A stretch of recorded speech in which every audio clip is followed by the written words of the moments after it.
In London, on a fateful day in 1537, two boys enter the world.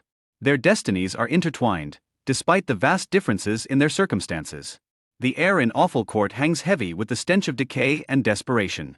A woman's agonized cry pierces the night, echoing off the crumbling walls of the narrow alley. Inside a dilapidated hovel, and Canty grits her teeth as she gives one final push. The midwife's calloused hands catch the squirming, red-faced infant as he takes his first breath. "It's a boy," the midwife announces, her voice tinged with weariness. She wraps the newborn in a threadbare blanket, the fabric rough against his delicate skin, and collapses back onto the straw mattress, her face a canvas of exhaustion and worry. She reaches out with trembling fingers to touch her son's cheek. "Tom," she whispers, her voice barely audible above the cacophony of drunken shouts and desperate pleas that filter in from the street. Miles away, in the opulent chambers of Westminster Palace, another cry rings out. The room buzzes with activity as royal physicians and attendants fuss over the newborn heir to the throne. Silk tapestries adorn the walls, their rich colors a stark contrast to the pallor of Queen Jane Seymour's face as she sinks back against the plush pillows. King Henry VIII's booming laugh fills the room, his face flushed with pride and ale. "A son," he roars, his voice carrying through the palace halls. "England has its prince." As word of Prince Edward's birth spreads, the city erupts in celebration. Church bells peal joyously, their melody carried on the wind across the murky waters of the Thames. Cannons fire in thunderous salute, startling flocks of birds into frenzied flight. The air fills with the acrid scent of gunpowder, mingling with the sweet aroma of celebratory Alesh being poured in every tavern. In Awful Court, the sounds of revelry are but a distant echo. Tom Canty's world is one of constant struggle, each day a battle against hunger and his father's cruel fists. John Canty, a hulking brute with bloodshot eyes and a perpetual scowl, stumbles home most nights in a drunken rage. The walls of their tiny hovel seem to shrink with each passing year, closing in on Tom like the jaws of a trap. Yet, amidst the squalor and violence, a spark of curiosity ignites in Tom's heart. He finds solace in the company of Father Andrew, a kindly priest whose eyes twinkle with wisdom and compassion. Under the clergyman's patient tutelage, Tom's mind blossoms like a flower pushing through cracks in the pavement. Letters dance before his eyes, forming words that become windows to worlds beyond the grimy confines of Awful Court. Meanwhile, within the gilded cage of Westminster Palace, Prince Edward's days are a whirlwind of rigorous lessons and courtly etiquette. Tutors parade through his chambers, their voices a constant drone as they fill his head with languages, history, and the intricacies of statecraft. The young prince's quick mind absorbs knowledge like a sponge, yet a gnawing loneliness begins to take root in his heart. On quiet nights, when the palace sleeps and only the guards' footsteps echo through the halls, Edward stands at his window. He gazes out at the sprawling city below, imagining the lives of the common folk, their joys, their sorrows, their freedom to choose their own paths. A part of him yearns for that simplicity, even as the weight of his future crown presses down upon his shoulders. Miles away, in the heart of Awful Court, Tom Canty dreams too. Huddled in his corner of the family's one-room dwelling, he loses himself in tales of knights and nobles. In his mind's eye, he sees himself draped in fine silks, respected and admired by all. The fantasy is a balm against the harsh reality of his daily life, a flickering candle of hope in the darkness of poverty. As the years pass, the two boys remain unaware of each other's existence. Yet their dreams intertwine like threads in a tapestry, Tom longing for the comfort and respect of nobility, while Edward, though dutiful, sometimes wishes for the freedom of a simpler life. One crisp autumn morning, as Tom dodges his father's drunken swings and darts out into the bustling streets of London, fate begins to stir. Across the city, Prince Edward slips away from his tutors, donning a simple cloak to hide his royal garments. Neither boy knows it yet, but their paths are about to cross in a way that will shake the very foundations of their worlds.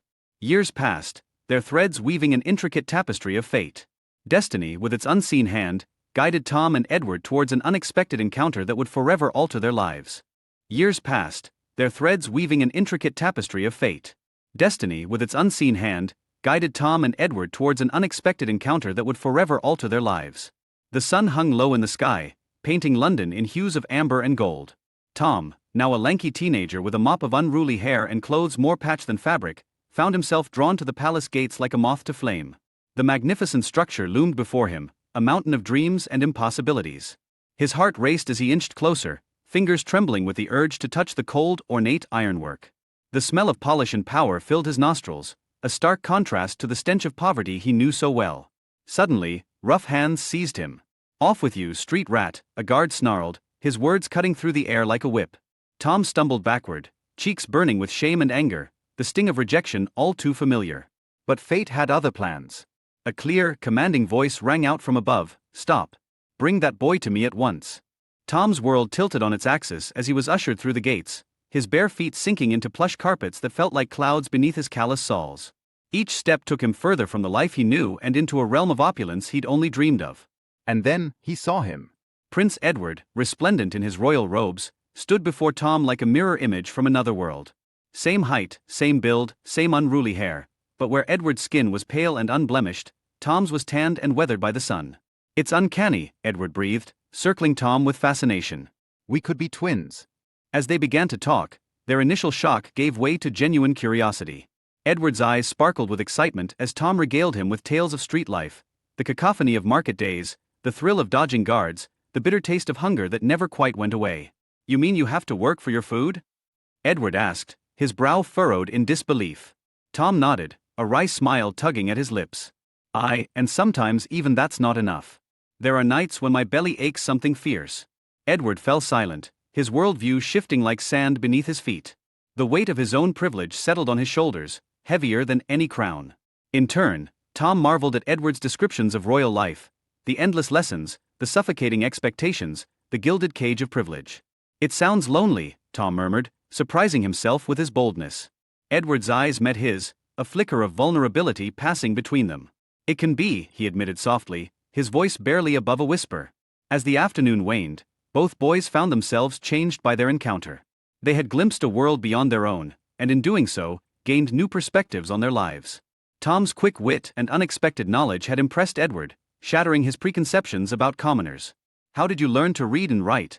Edward asked, genuine admiration in his voice. Tom's face lit up as he spoke of Father Andrew, the kind-hearted priest who had taken him under his wing. "He says knowledge is the key to a better life," Tom explained, his chest swelling with pride. Edward nodded thoughtfully, thinking of his own royal tutors and the constant pressure to excel.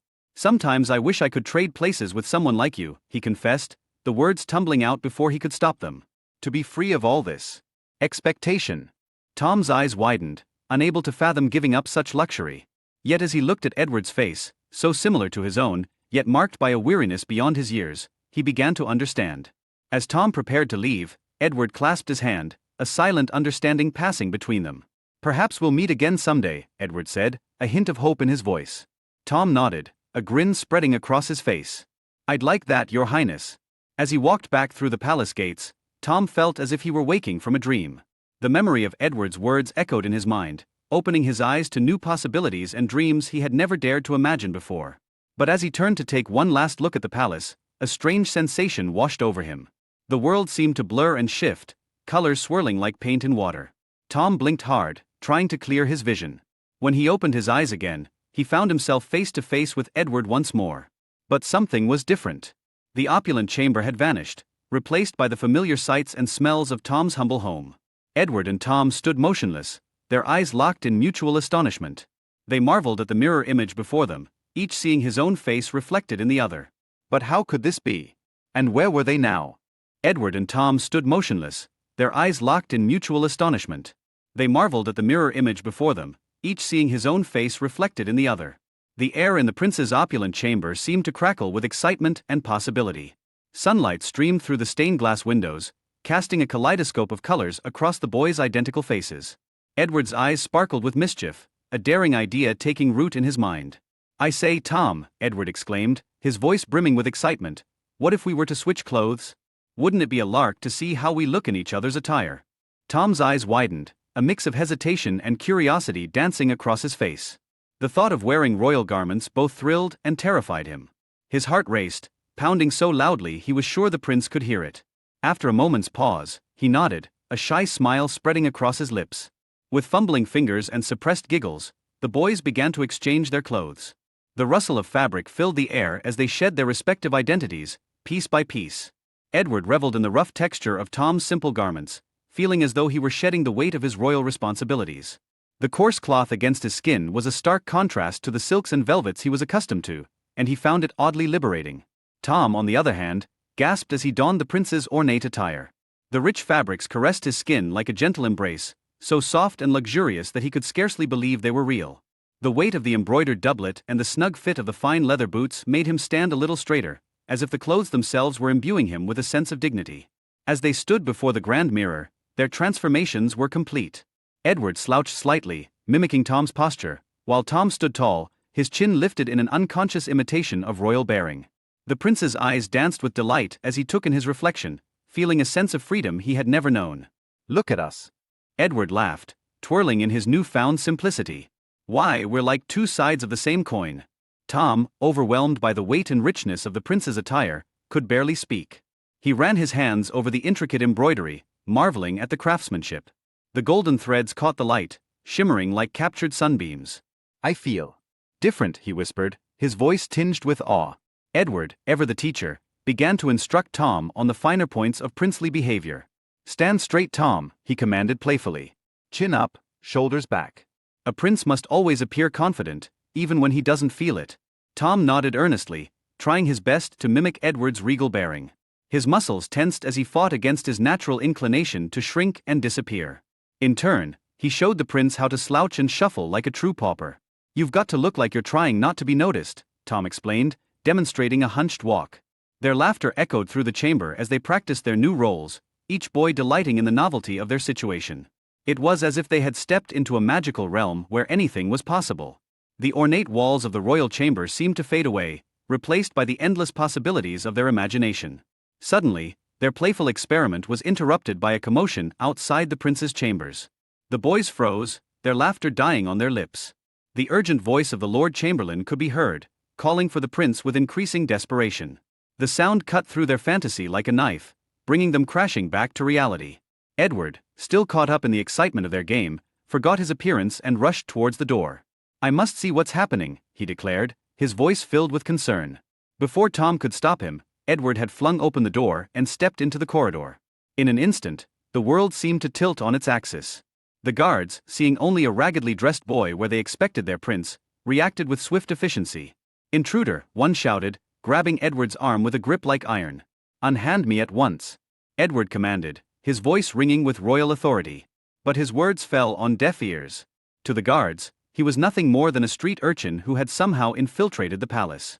Despite his protests and increasingly frantic explanations, Edward found himself being dragged unceremoniously towards the palace gates.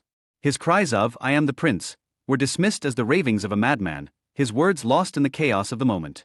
The cold stone floors of the palace corridors scraped against his feet as he struggled, the rough treatment a stark contrast to the reverence he was accustomed to. Meanwhile, Tom stood frozen in the prince's chambers, his heart pounding like a drum in his chest. The sound of approaching footsteps sent a jolt of panic through him, each step echoing like thunder in his ears. Before he could decide what to do, the door burst open, and a flood of courtiers swept into the room. "Your Highness," the Lord Chamberlain addressed Tom, bowing low. "There are urgent matters of state that require your immediate attention." Tom, paralyzed by fear and confusion, could only nod mutely as he was ushered deeper into the royal quarters. The weight of the prince's clothes seemed to grow heavier with each step, a physical reminder of the enormous deception he now found himself trapped in. The opulent surroundings, once a source of wonder, now felt suffocating and alien. As the palace gates slammed shut behind the true prince and the pauper found himself thrust into a world of power and politics, both boys realized that their lives had been irrevocably changed. In a matter of moments, their innocent game had set in motion a chain of events that would alter not only their own fates but the very future of England itself. Tom's mind reeled as he was led through corridors adorned with priceless tapestries and gleaming suits of armor. The voices of the courtiers around him blurred into an incomprehensible buzz. His heart raced, and his palms grew slick with sweat beneath the fine gloves he wore. As he approached the grand doors of the throne room, a single thought echoed in his mind. How long could he maintain this charade before his world came crashing down around him? Tom Canty's world turned upside down in an instant. He found himself suddenly plunged into the intricate and bewildering realm of the royal court, a place as foreign to him as the moon. The grand dining hall loomed before him, a cavernous space that seemed to swallow sound and reason alike. Towering ceilings stretched impossibly high, adorned with intricate frescoes that danced in the flickering candlelight. Gleaming tapestries hung from the walls, their rich threads telling tales of battles and triumphs Tom could scarcely comprehend. His heart hammered against his ribs as he approached the ornate table. It was a battlefield of silver and crystal, each utensil a potential trap waiting to expose his true identity. The weight of countless eyes bore down on him, expectant and watchful. As the first course arrived, a hush fell over the room. A stern-faced man stepped forward, his movements precise and practiced. Tom's eyes widened as he watched the royal food taster sample each dish, a living shield against the constant threat of poison. The reality of his new station hit Tom like a physical blow, leaving him breathless. When presented with royal documents, panic clawed at Tom's chest. His fingers trembled as he reached for the quill, mind racing for an escape. In a moment of desperate inspiration, he contorted his face into a grimace that wasn't entirely feigned. I feel unwell," he managed to croak out. The court erupted into a flurry of activity. Physicians descended upon him like a flock of well-meaning vultures, their concerned clucking barely masking their excitement at treating the prince. They spoke in hushed tones of madness and prescribed rest, but their remedies were far from comforting. Tom bit back a cry of revulsion as leeches were applied to his skin. Their slimy bodies writhed against him, a visceral reminder of his precarious situation. Foul-tasting concoctions were forced down his throat, each swallow a test of his resolve to maintain the charade. In the quiet moments between these ordeals, Tom's quick mind worked overtime. He listened intently to the lilting speech of courtiers, studying their mannerisms like a scholar poring over ancient texts. When alone, he practiced his regal walk, imagining himself gliding across polished floors rather than the rough cobblestones of his former life. "Your Highness," a soft voice called, pulling Tom from his thoughts. Lady Elizabeth and Lady Jane Grey stood before him, concern etched on their delicate features. Their presence was a balm to his frayed nerves, a reminder that not everything in this strange new world was cold and threatening. Hours spent in their company became a lifeline. As they read aloud from leather-bound tomes, Tom drank in not just the words but the cadence of their speech, the subtle gestures that spoke of a lifetime of privilege. Discussions of court matters, once as incomprehensible as a foreign language, slowly began to make sense, pieces of a grand puzzle falling into place. As days melted into one another, something unexpected began to stir within Tom. The compassion that had been his companion through years of poverty found new expression in his princely guise. When he witnessed a young page being harshly punished for a minor offense, Tom's voice rang out with surprising authority. "Stop," he commanded, the word echoing through the hall. "Mercy should temper justice, should it not?" The court murmured in surprise, but Tom stood firm. This act of kindness was not an isolated incident. His eyes, once dazzled by the opulence of the palace, now saw beyond the gold and jewels. He began to question the lavish expenses, his mind turning to the hungry faces he had left behind in the city's squalid alleys. With a courage born of genuine concern, he suggested redirecting funds to aid the poor. Surely, he argued, a kingdom is only as strong as its weakest subjects. The court buzzed with talk of the prince's transformation. Whispers of newfound wisdom and empathy echoed through marble halls, painting Tom in the light of a benevolent ruler-to-be. As he stood before a gilded mirror, adjusting the heavy robes that still felt foreign on his shoulders, Tom marveled at the change in himself. The fear of discovery still lurked in the shadows of his mind, but alongside it grew a determination to use this unexpected opportunity for good, however long it might last. He took a deep breath, steeling himself for another day of royal duties. As Tom prepared to leave his chambers, a commotion erupted in the hallway outside. Shouts and the sound of running feet grew closer. The door burst open, revealing a guard with a wild look in his eyes. "Your Highness," he gasped, "there's been a terrible mistake. The real prince. He's gone missing in the city." Tom's blood ran cold. As the implications of this news washed over him, he couldn't help but wonder, what fate had befallen the true Prince of Wales in the unforgiving streets of London? Prince Edward found himself thrust into the harsh realities of London's streets. Dressed in Tom's ragged clothes, he was a royal fish out of water in a sea of poverty and desperation. The cobblestones beneath his feet felt like jagged teeth, biting into his soft soles with every step. Gone were the plush carpets of the palace, replaced by a world of grime and decay. The air hung thick with the stench of sewage and unwashed bodies, a far cry from the perfumed halls he was accustomed to. Edward's stomach churned, his senses overwhelmed by the assault of this new brutal reality. "I am the Prince of Wales," he declared, his voice quavering with a mix of indignation and fear. The words echoed off the grimy walls of nearby buildings, only to be swallowed by raucous laughter. A group of street urchins, their faces smeared with dirt and mischief, eyed him with cruel amusement. And I'm the Queen of England," one jeered, his voice cracking like a whip. Before Edward could respond, a volley of mud and rotten vegetables pelted him from all sides. The shock of the assault robbed him of speech, the indignity burning hotter than the muck sliding down his face.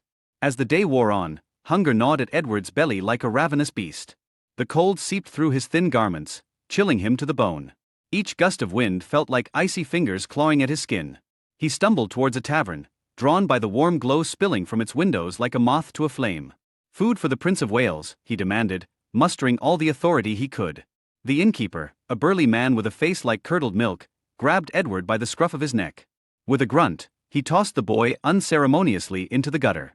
"Off with ye, ye addled beggar," the man roared, slamming the door shut with a finality that echoed Edward's growling stomach. Lying in the filth, his pride bruised more than his body, Edward struggled to his feet. Suddenly, a rough hand seized his arm. He found himself face to face with John Canty, Tom's father, a man whose very presence reeked of cheap ale and violence. "There ye are, ye good-for-nothing whelp," Canty snarled, his breath hot and foul in Edward's face. "Thought ye could run from your old man, did ye?" Edward's protests fell on deaf ears as Canty dragged him through the winding alleys of London. The maze-like streets seemed to close in around him, each turn leading deeper into a world of squalor and misery. Eventually, they arrived at the squalid hovel in Offal Court, a place that seemed to personify despair. Inside the cramped, foul-smelling room that served as the Canty family's home, Edward met Tom's sisters and grandmother. Their faces, etched with the lines of hardship, softened with confusion at his changed behavior. Despite their own struggles, they tried to shield him from John Canty's drunken rages, their kindness a flickering candle in the darkness of their lives. As Edward huddled in a corner, his stomach empty and his body aching, he witnessed the daily battles of the poor. Children fought over scraps of moldy bread like starving dogs, their eyes wild with desperation. The constant threat of violence hung in the air like a noxious fog, choking hope and breeding despair. One day, while venturing out into the neighborhood, Edward saw a young girl being tormented by a group of older boys. Without thinking, he rushed to her aid, his princely instincts overriding his current predicament. "Unhand her, you brutes," he shouted, his voice cracking with emotion. The boys turned on him, their faces twisted with malice. What followed was a brutal fistfight, unlike anything Edward had ever experienced. Fists rained down on him like hammer blows, each strike a shocking revelation of pain. He tasted copper in his mouth, felt the sting of split skin on his knuckles. Yet, even as he was pummeled, a part of him felt alive in a way he never had before. Through it all, Edward clung to his true identity like a drowning man to driftwood. The weight of his royal signet ring, hidden beneath his ragged shirt, was a constant reminder of who he truly was. But as the days passed, he began to see his kingdom through new eyes. The vast gulf between his sheltered royal existence and the lives of his subjects yawned before him like an unbridgeable chasm. He saw children younger than himself working until their hands bled, old men and women cast aside like refuse when they could no longer labor. The injustice of it all burned in his chest, kindling a flame of compassion and righteous anger. As he lay shivering on the cold floor of the Canty hovel one night, listening to the ragged breathing of Tom's family around him, Edward made a solemn vow. If he ever regained his throne, he would work tirelessly to improve the lives of the poor. He would bring fairness and justice to his kingdom, bridging the gap between the privileged and the destitute. With this resolution burning in his heart, Edward closed his eyes, dreaming of a better future for all his subjects, a future he was determined to create. But as he drifted off to sleep, a chill ran down his spine. In the distance, he heard the faint tolling of bells, a sound that seemed to carry with it a sense of foreboding. Little did he know that at that very moment, a pall of gloom was descending upon the kingdom, as whispers of King Henry VIII's failing health began to spread like wildfire through the realm. A pall of gloom descended upon the kingdom.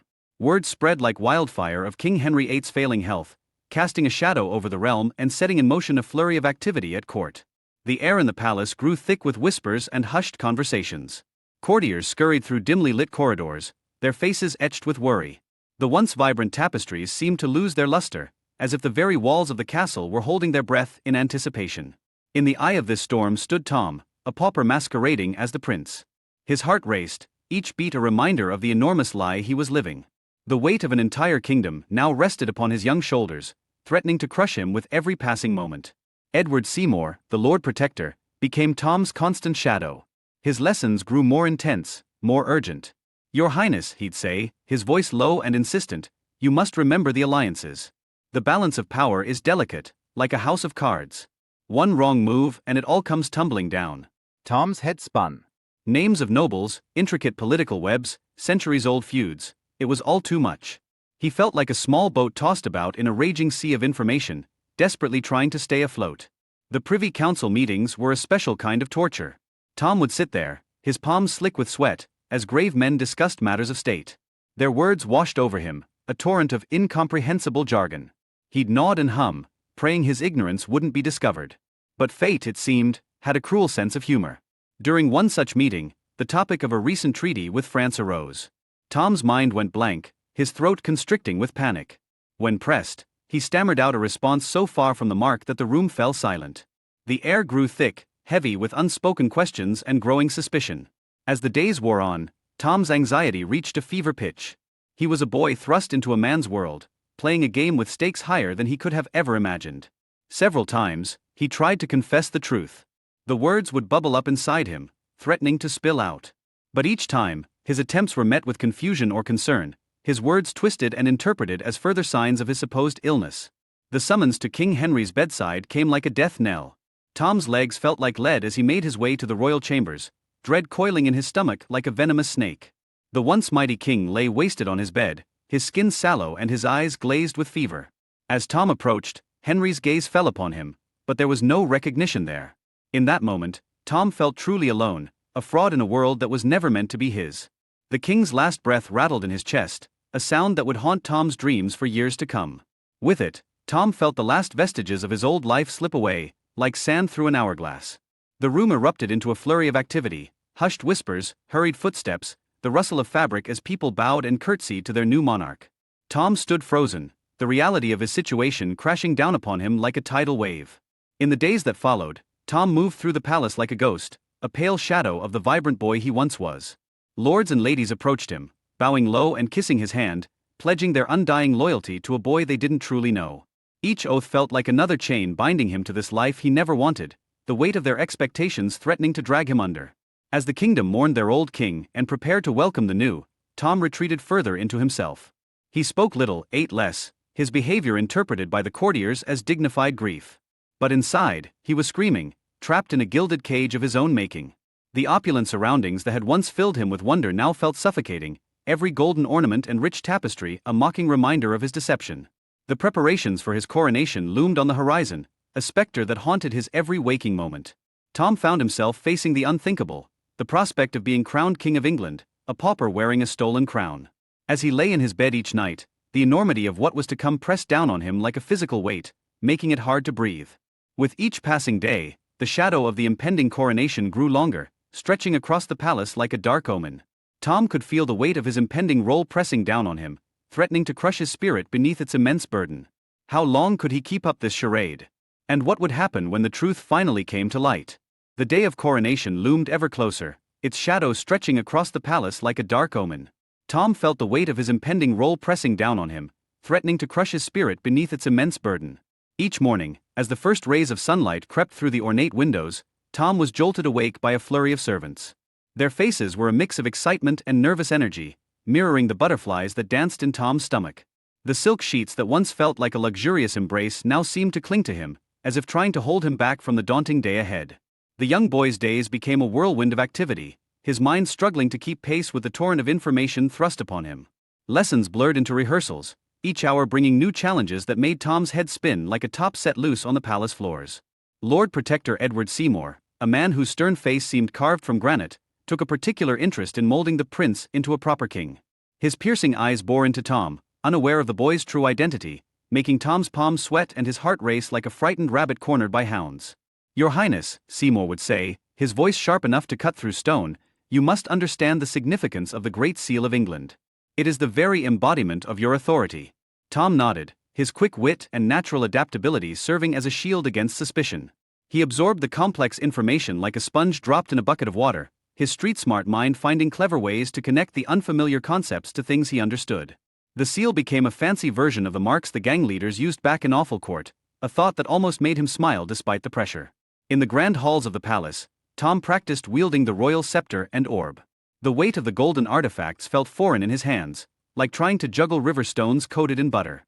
More than once, the orb slipped from his grasp, sending courtiers diving to catch it before it hit the polished floor with a clang that would surely echo through the entire palace.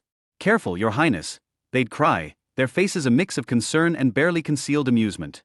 Tom's cheeks would burn hotter than the kitchen fires, but he'd force a regal nod and try again, determined to master this strange new world he found himself in. As the days passed, Tom grew more comfortable in his royal skin, like a snake slowly adapting to a new, more elaborate hide. But guilt gnawed at him like a hungry rat, its teeth sharp and relentless. In quiet moments, when the palace fell silent and the weight of his deception pressed down upon him like a heavy blanket, he'd make veiled attempts to reveal the truth. "I'm not who you think I am," he'd whisper to a courtier, his voice trembling like a leaf in the wind. But his words were always misinterpreted, seen as profound wisdom beyond his years rather than the desperate confession they truly were. "Such humility, your highness," they'd exclaim, bowing deeply. "Truly, you will be a great king." The pressure mounted like a gathering storm, dark clouds of anxiety swirling in Tom's mind. Each fitting for his elaborate coronation robes felt like a noose tightening around his neck. The soft velvet and gleaming jewels that once filled him with wonder now felt suffocating, a constant reminder of the lie he was living. Under the watchful eye of the Archbishop of Canterbury, a man whose very presence seemed to demand reverence, Tom rehearsed the complex rituals of the coronation. The solemn oaths he would soon swear echoed in his mind, their weight as heavy as the crown he would wear. "I do solemnly promise and swear to govern the people of this kingdom," he'd practice, the words tasting like ashes in his mouth, dry and bitter. As night fell on the eve of the coronation, Tom lay awake in his opulent bed, his mind a tempest of conflicting emotions. The luxuries that surrounded him, the silk sheets, the ornate furnishings, the constant attention, were a far cry from the squalor of Awful Court. Yet, thoughts of his family gnawed at him, their faces haunting his dreams like ghosts refusing to rest. Were they worried about him? Did they miss him as he missed them? The guilt of enjoying palace comforts while they struggled in poverty was a weight heavier than any crown, pressing down on his chest until he could barely breathe. Tom tossed and turned, the enormity of what was to come pressing down on him like a physical force. Tomorrow, he would stand before the nation, an impostor draped in royal robes. The thought made his stomach churn like a stormy sea and his heart race like a hunted deer. As the first light of dawn began to creep through the heavy curtains, painting the room in a soft, golden glow, Tom's eyes remained wide open, his mind racing with anxiety and the enormity of what was to come. The coronation day had arrived, and with it, the greatest challenge of his young life. Little did Tom know that as he faced his moment of reckoning within the palace walls, another boy was about to embark on a perilous journey through London's treacherous streets. Prince Edward, the true heir to the throne, was about to encounter a man who would change the course of his fate. As Tom prepared to don the crown, Edward's path was about to cross with Miles Hendon, a battle-worn soldier newly returned from foreign wars. The stage was set for a collision of destinies that would shake the very foundations of the kingdom. Prince Edward's journey through London's treacherous streets was fraught with peril. It was during this dangerous odyssey that he encountered Miles Hendon, a battle-worn soldier newly returned from foreign wars. The air hung heavy with the stench of sewage and unwashed bodies as Edward stumbled through the labyrinth of narrow alleys. His once pristine royal garments, now reduced to tattered rags, clung to his trembling frame. The cobblestones beneath his feet seemed to shift and tilt, a dizzying dance that matched the chaos of his thoughts. Shadows danced in the flickering light of guttering street lamps, each one a potential threat to the young prince. His heart pounded in his chest, a frantic rhythm that echoed off the close-set buildings. Every unfamiliar sound, a cat's yowl, a drunken laugh, the clatter of a falling bottle, sent a jolt of fear through his body. It was in this state of near panic that Edward first laid eyes on Miles Hendon. The soldier stood at the mouth of an alley, his weathered face a map of hard-won experience. His hand rested casually on the hilt of his sword, a gesture that spoke of readiness rather than threat. Miles watched the boy with a mixture of amusement and concern. The lad's insistence on his royal identity struck him as the ravings of a mind addled by hunger or worse. Yet, there was something in the boy's bearing, a glimmer of nobility that shone through the grime, that tugged at Miles' conscience. Their paths collided in a narrow lane where a group of ruffians had cornered Edward. The thug's eyes gleamed with malicious intent, their grimy hands reaching for the boy. Edward's back pressed against the cold stone wall, his breath coming in short, sharp gasps. Miles moved with a swiftness that belied his weary frame. His sword flashed in the moonlight, a silver arc that scattered the attackers like leaves before a gale. "Well now, young master," Miles said, sheathing his blade with a flourish, "it seems you've found yourself in quite a pickle." Edward, his chin held high despite his trembling limbs, replied with a dignity that gave Miles pause. "I thank you, good sir, for your timely intervention. You shall be richly rewarded when I regain my throne." Miles chuckled, but the laughter didn't reach his eyes. There was something in the boy's eloquence, a depth of knowledge that seemed at odds with his ragged appearance. "Come along then, your majesty," he said with a mock bow. "Let's find you a castle for the night, or at least a dry corner to rest your royal head." As they journeyed together through London's labyrinthine streets, an unlikely friendship blossomed. Miles, drawing on years of hard-won experience, taught Edward the art of survival in the unforgiving urban jungle. He showed the boy how to blend into crowds, how to scavenge for food, and how to spot trouble before it spotted them. Edward, in turn, regaled Miles with tales of palace life, his eyes shining with a conviction that made Miles wonder. The boy's knowledge of history and statecraft was profound, his understanding of royal protocols intricate. Miles found himself torn between disbelief and a growing suspicion that there might be more to Edward's story than mere delusion. Their bond was tested time and again as they faced the myriad dangers of life on the streets. At a traveling fair, Edward's claims of royalty nearly incited a riot. The crowd, already on edge from the hardships of daily life, turned ugly at what they perceived as mockery. The air crackled with tension, fists clenched and voices raised in anger. Miles, thinking quickly, spun a tale of the boy being a gifted actor, his words weaving a spell that turned potential violence into laughter and applause.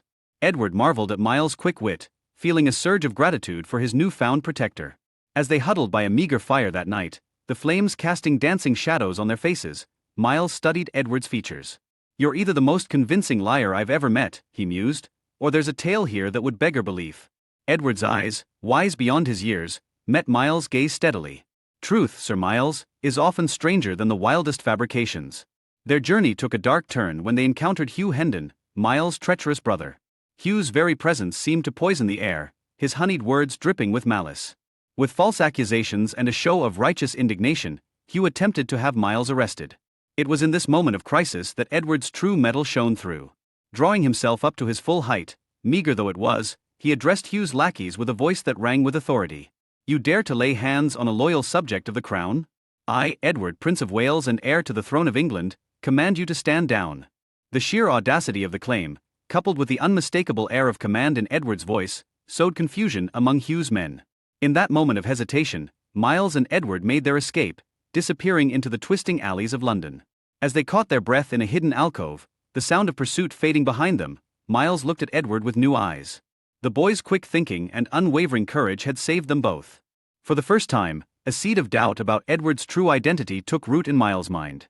Through hardship and danger, their friendship had become a beacon of hope in a world that seemed determined to crush them. Miles, though still grappling with the improbability of Edward's claims, found himself wondering if there might indeed be some extraordinary truth behind the boy's incredible story. As dawn broke over the city, casting long shadows across the cobblestones, Edward and Miles set out once more. The young prince's heart was heavy with the weight of all he had seen, the poverty, the injustice, the struggle for survival that his subjects faced every day. He turned to Miles, his eyes filled with a new determination. "We must continue our journey," he said, his voice barely above a whisper. "There is much I need to learn about my kingdom and its people." Little did they know that the path ahead would lead them into the heart of a realm where cruel laws and oppression reigned, challenging everything Edward thought he knew about the land he was destined to rule. Edward's journey through the kingdom with Miles Hendon continued, exposing him to the harsh realities of his subjects' lives. As they traveled, the young prince witnessed firsthand the cruel and unjust laws that oppressed his people. The weight of his newfound knowledge pressed down on Edward's shoulders, each step feeling heavier than the last. The duo arrived at a small town, the air thick with the stench of unwashed bodies and rotting food. A crowd had gathered in the square, their jeers and laughter a cacophony that set Edward's teeth on edge. At the center stood a man trapped in the pillory, his head and hands locked in the wooden frame. His crime? A minor offense that hardly warranted such public humiliation. Edward's heart raced, his fists clenching at his sides. "We must help him," he cried, surging forward. But Miles' strong hand caught his shoulder, pulling him back. "Easy, lad," Miles warned, his voice low and urgent. "Interferin' with the law's a dangerous game. Best we keep our heads down." Reluctantly, Edward stayed put, but his eyes never left the suffering man. The stench of decay and the sounds of laughter mingled in the air, creating a nauseating symphony of cruelty. Each rotten vegetable that struck the man felt like a blow to Edward's own body. As they moved on, the sights only grew more disturbing. In another town square, a woman's agonized screams pierced the air. Edward pushed through the crowd, his small frame allowing him to slip between the onlookers. What he saw made his blood run cold. A trembling woman was held down, her arm extended over a brazier. The sizzle of flesh meeting hot iron filled the air as a brand was pressed into her skin. Her crime? Stealing a loaf of bread to feed her starving family. The acrid smell of burning flesh assaulted Edward's nostrils, and he stumbled back, bile rising in his throat. "When I regain my throne," he whispered fiercely to Miles, his voice shaking with emotion, "I will abolish these barbaric punishments. No one should suffer like this." Their journey took them past a textile mill, a looming structure of brick and smoke that seemed to devour the very sky. Through grimy windows, Edward caught glimpses of small figures darting between massive machines. Children, some no older than 6, toiled away in the dangerous conditions. Their hollow eyes and gaunt faces told a story of exploitation and stolen childhoods. Edward's heart ached for these young souls, robbed of their innocence and forced into a life of hardship. He longed to burst through the doors and free them all, but he knew such an act would be futile without the power of the crown behind him. As they walked through a narrow alley, the cobblestones slick with filth, a commotion caught their attention.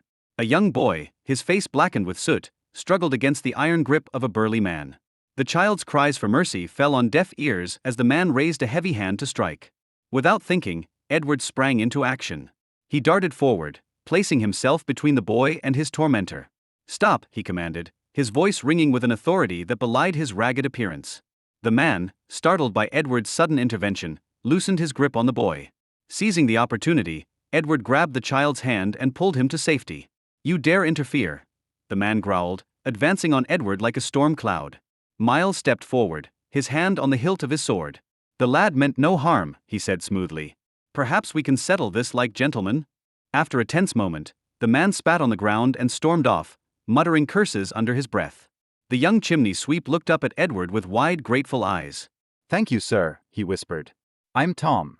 Might I travel with you for a spell?" Edward smiled, feeling a kinship with this brave young soul. "Of course, Tom."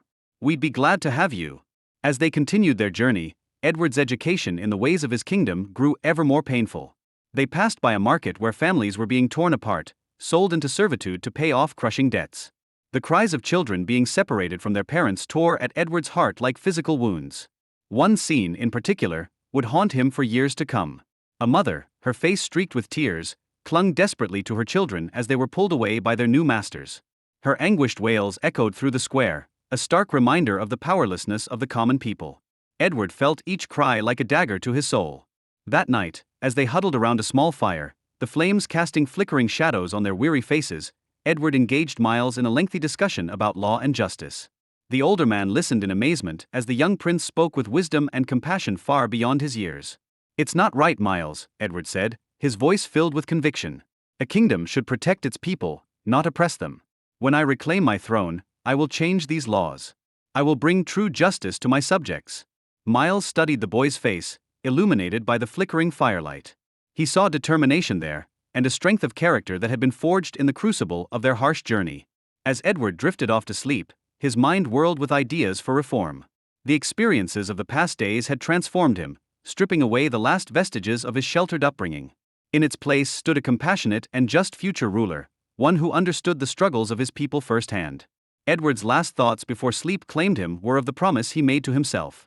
He would reclaim his throne, and when he did, he would use his power to lift up the downtrodden and bring justice to all. It was this vow that gave him strength, fueling his determination to overcome the challenges that still lay ahead in his ongoing struggle to reclaim his true identity. As the first light of dawn began to creep over the horizon, Edward was jolted awake by a commotion. Miles was on his feet, sword drawn, as a group of royal guards approached their camp. Edward's heart raced. Had they come to rescue him?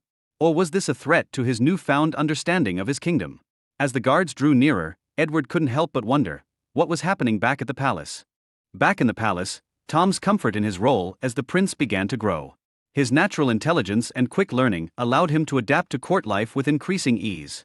The once intimidating halls now felt like a second home, their gilded surfaces reflecting his growing confidence like mirrors of his transformation. Tom's fingers traced the intricate patterns on the throne's armrests as he settled into the seat that dwarfed his small frame. The weight of the crown, both literal and figurative, pressed upon his brow, a constant reminder of his newfound responsibilities. Before him stood a line of prisoners, their faces a canvas of fear and desperate hope. The air in the throne room was thick with tension, punctuated only by the occasional clink of chains.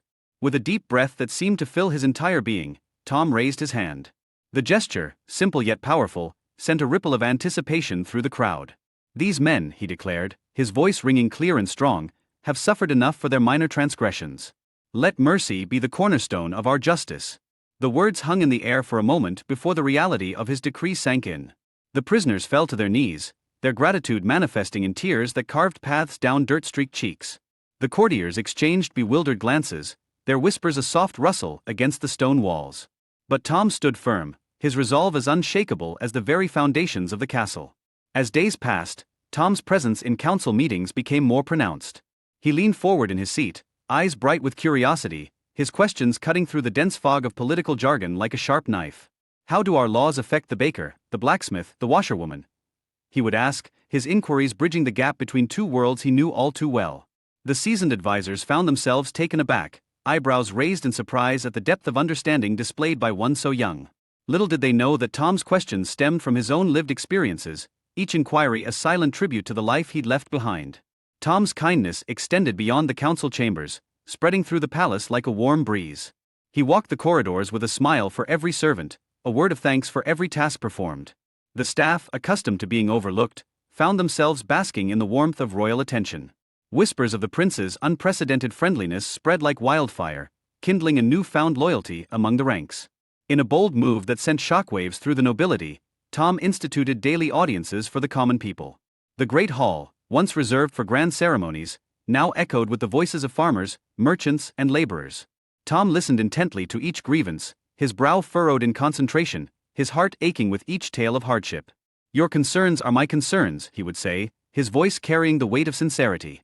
"Together, we shall build a kingdom where every voice is heard, and every life valued."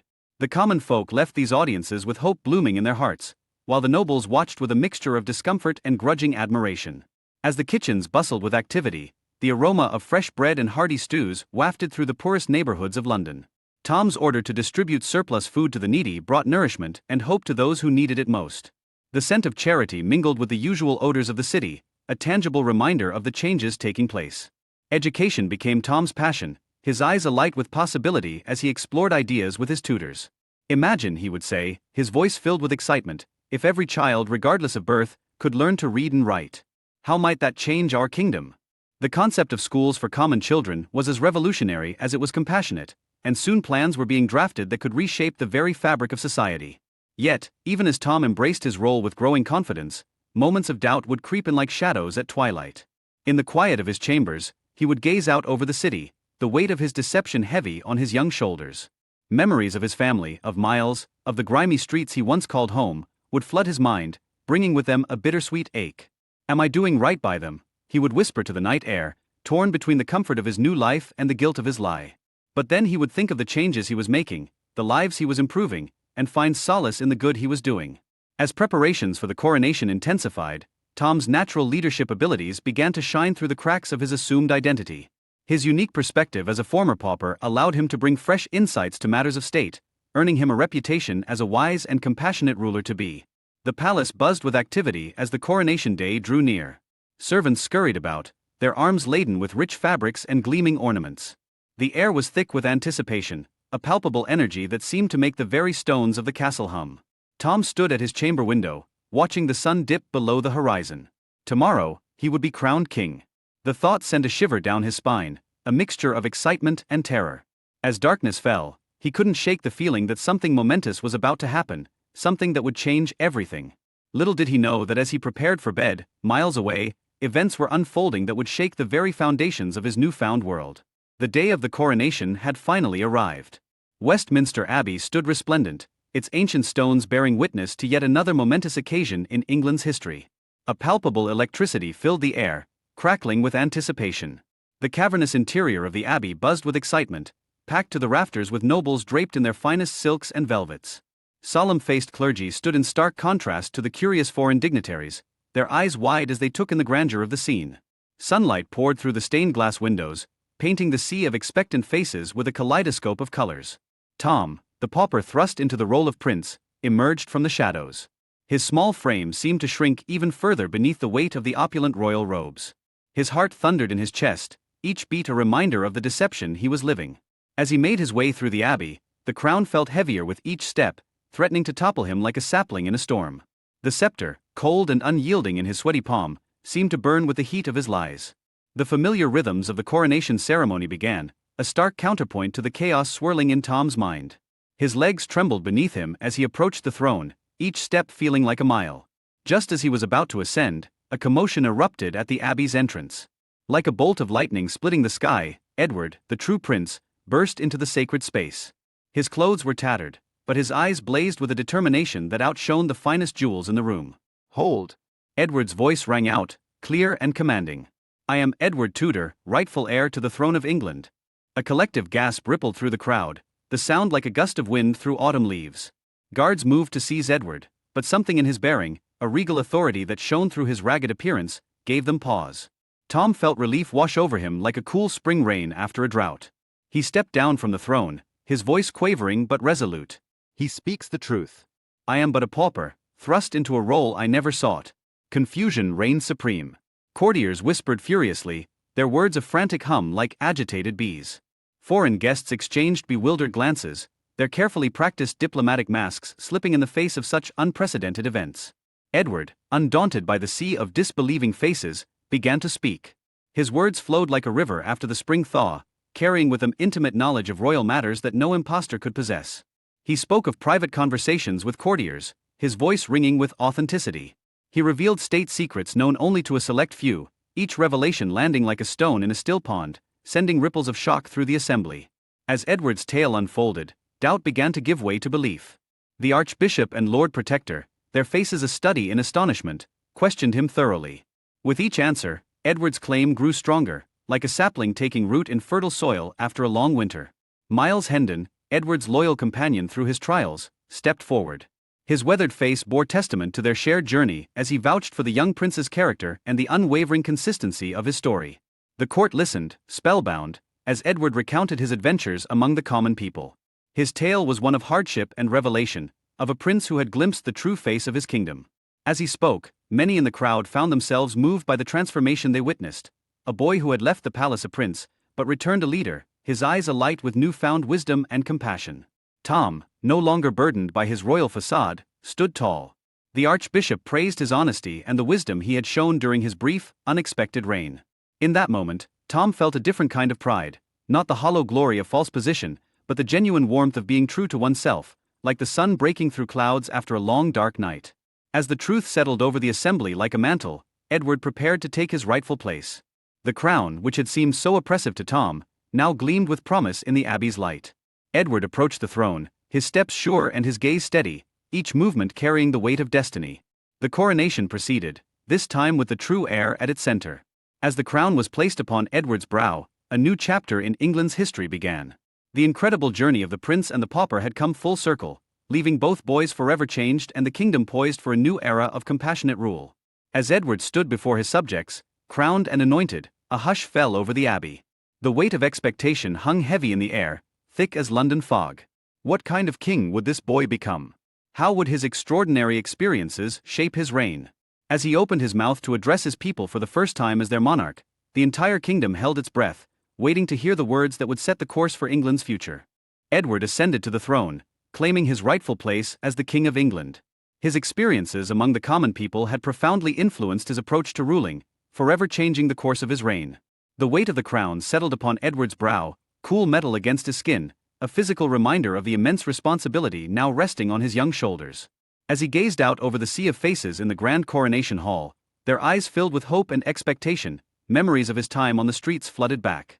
The gnawing pangs of hunger, the biting cold of nights spent huddled in alleyways, the desperation etched on the faces of those struggling to survive, these experiences burned bright in his mind, impossible to ignore. Edward's heart raced with a mixture of determination and trepidation. He wouldn't, simply return to the sheltered life he once knew. The young king's fingers tightened around the golden scepter, his resolve hardening like steel. He would use his power to make a real, tangible difference in the lives of his subjects.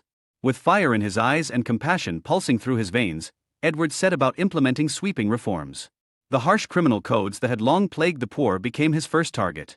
Night after night, he pored over dusty law books, the flickering candlelight casting dancing shadows across the parchment. His quill scratched furiously as he revised punishments to be more humane, ensuring trials would be conducted with fairness and justice. No more shall a loaf of bread stolen out of desperation cost a man his hand, Edward declared to his advisers, his voice ringing with conviction. The words echoed off the stone walls of the council chamber, a promise etched in sound. The king's next move was to establish a system of public defenders. The plaintive cries of those he had seen dragged before judges, unable to speak for themselves, still haunted his dreams. Now, even the poorest citizens would have a voice in court, their rights protected and their stories heard. But Edward's reforms didn't stop there. The memory of gnawing hunger spurred him to action, driving him forward with relentless energy. Soon, the aroma of hearty stews wafted through the streets of London, rising from newly established soup kitchens. The savory scent mingled with the sounds of hope, the clang of hammers and the rhythmic sawing of wood as public works projects sprung up across the kingdom, providing employment to those who had long been without. It was education, however, that truly ignited Edward's passion. He remembered the frustration of not being able to read signs or understand important documents during his time as a pauper, the feeling of being locked out of a world of knowledge just beyond his reach. Determined to change this, he founded schools for common children. The laughter and eager voices of young minds discovering the power of learning became a sweet melody to his ears, a song of progress and possibility. Knowledge is power, Edward often said, his eyes shining with conviction, and it should be accessible to all, not hoarded by the privileged few. He commissioned translations of important texts into English, opening up new worlds of learning to those who had been shut out before. The rustle of pages turning and the scratch of chalk on slates became the soundtrack of a nation's transformation. As Edward worked tirelessly to improve the lives of the common people, he didn't forget those who had helped him during his ordeal. Tom Canty, the boy who had unknowingly traded places with him, was brought to court and given the honored position of King's Ward. Edward's heart swelled with joy as he watched Tom and his family flourish, their once gaunt faces now round with good health, their eyes bright with newfound hope. Miles Hendon, whose unwavering loyalty had been a beacon of hope in Edward's darkest hours, was knighted in a grand ceremony. As the sword touched Miles' shoulders, Edward felt a lump form in his throat, remembering the man's kindness when he had nothing to gain from it. "Rise, Sir Miles," Edward said, his voice thick with emotion, the words catching slightly in his throat. "Your faith in me shall never be forgotten, nor will your courage in the face of adversity." The king also sought out Father Andrew, the kindly priest who had shown Tom compassion in his youth. Edward appointed him as a royal chaplain, ensuring that his gentle wisdom and compassionate heart would always be close at hand, a guiding light in times of difficult decisions. As the years passed, Edward's reign became known as an era of wisdom and compassion. He never forgot his experiences as a pauper, and regularly donned disguises to move among the common people.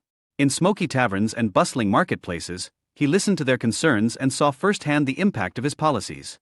The calluses on his hands may have faded, but the memories remained etched in his heart, driving him ever forward. Like a mighty oak with roots both in the lofty heights of nobility and the rich soil of common experience, Edward grew into a monarch unlike any England had seen before. His unique perspective allowed him to bridge the gap between classes, fostering a sense of unity and shared purpose throughout the kingdom. The once rigid barriers between noble and commoner began to soften, replaced by a growing understanding that all people, regardless of birth, had value and potential. As Edward walked through the streets of London, now bustling with prosperity and hope, he smiled to himself. The cobblestones beneath his feet were the same ones he had once slept on, but the city around him had transformed. Children laughed as they ran to school, their arms full of books. The air was filled with the sounds of industry and progress, the clinking of coins changing hands in thriving markets, the hum of looms in busy workshops, the animated discussions of people from all walks of life sharing ideas in coffeehouses. The dual experiences of prince and pauper had shaped Edward into a ruler who truly understood and cared for all his subjects. From the highest noble in their grand manor to the lowliest commoner in their humble cottage, all felt the warmth of their king's fair and progressive reign. It was as if the sun had finally broken through centuries of clouds, shining its light equally on all. And so, King Edward's legacy grew, a shining example of fairness and progress that would be remembered in English history for generations to come. His reign stood as a testament to the power of empathy and the transformative nature of understanding the struggles of others. As the sun set on another day in this new, more just England, Edward looked out over his kingdom with a heart full of pride and hope for the future he had helped to build, a future where every child, regardless of their birth, could dream of reaching the stars.